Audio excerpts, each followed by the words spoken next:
Welcome to another episode of ജൂപ്പിറ്റോറ. ചക്ക കത്തിയോണ്ട് മുറിച്ച് കുരുവും വേണ്ടാത്ത ഭാഗങ്ങളും നീക്കി ഉള്ളിലെ ചക്ക ചുള എടുത്തോളൂ.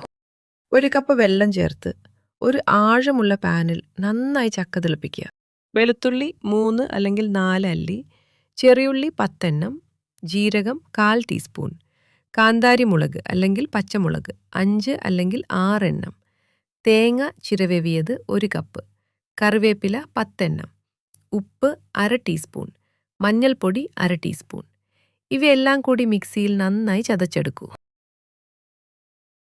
ചക്ക പകുതി വേവിച്ചിരിക്കുമ്പോൾ ചതച്ച ചേരുവകൾ ചേർത്ത് നന്നായി കലക്കൂ. പാൻ മൂടി വെച്ച് ഇനി 5 മിനിറ്റ് കൂടി വേവിക്കൂ.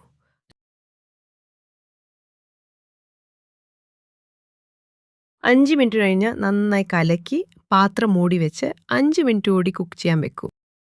ഇപ്പോൾ ചക്കപ്പുഴുക്ക് തയ്യാറായി. മീൻ കറിയോടോ ബീഫ് ഫ്രൈയോടോ കൂടി കഴിക്കാം. വളരെ രുചിയുള്ളതാണ്.